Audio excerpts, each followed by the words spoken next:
Pramod Madhav is joining us live right now from Krishnagiri district. This is where the crime took place. Pramod is with the family members of Prabhu. Pramod, please extend our condolences also to Prabhu's family. Can you speak to some of them and tell us really in their words what happened, Pramod?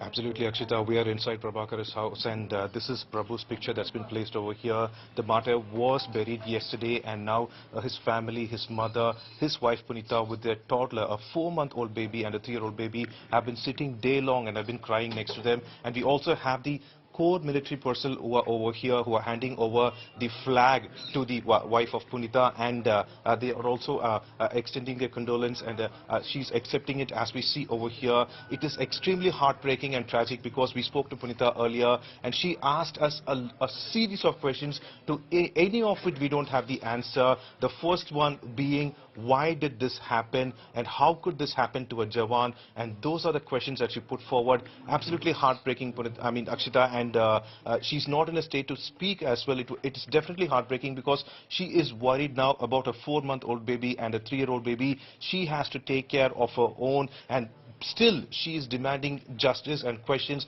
raising questions as to why this had happened. It was just, she claims it was just a basic altercation, could have been simply solved, but those men, 9 men, came to their home on that night. They started attacking Prabhu's father, who is still sitting next to us. His head is injured, he could not speak. They claim that if he speaks there is blood oozing out of his head, and they say Prabhu tried to save his father along with Prabhakar, and that's when they were attacked. Prabhakar is also still injured. There are injury marks on his chest, on his and he's not able to speak because he's sustaining so much pain and still is over here. That is Prabhu's father sitting over here with a bandage to his head, and there are a lot of questions that's being asked.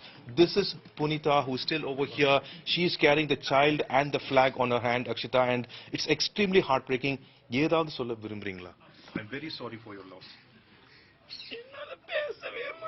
ரொம்ப கஷ்டமா இருக்குது. எங்க வீட்டுக்கார நாட்டுக்காக பாடுபட்ட ஒரு தியாகி. எங்க வீட்டுக்கார கவர்மெண்ட் ஜாப்ல இருந்தாங்க. அதுக்கு பதிலா எனக்கு ஒரு கவர்மெண்ட் ஜாப் தந்தே ஆகணும். என் குழந்தைகளுக்கு ஏதாவது ஒரு நல்ல வழி காட்டுங்க. எனக்கு ஒரு நிவாரணம் செஞ்சே ஆகணும். எங்க வீட்டுக்காருக்கு ஒரு நினைவு சின்னம் ஒன்னு கொடுத்துட்டு போங்க.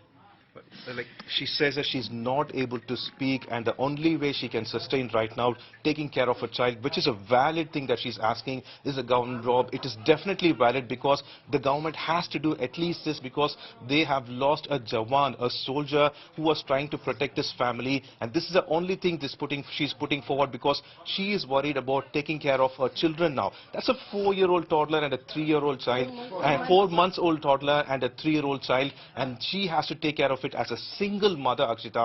It's definitely heartbreaking over here, and we have no answers to the questions that she is putting forward currently. Just let that sink in for a moment.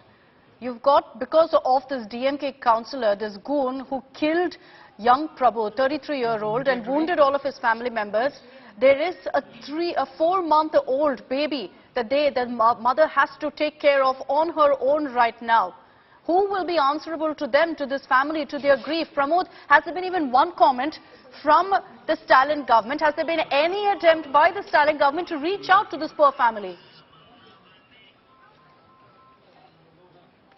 Well, Akshita, we have been with the family since morning. So far, certain political parties, now BJP is also over here. They have come in to extend their condolence. But we are just looking into if any other parties are coming over. But for now, we've been interacting to the family. On one side, there is also Prabhu, who's lying on the sofa. But I have to tell you again, Prabhakar is lying on the sofa. He is completely injured. In fact, there are wound marks on his chest. He's bearing it, and he could not stand. Imagine, he has lost his brother.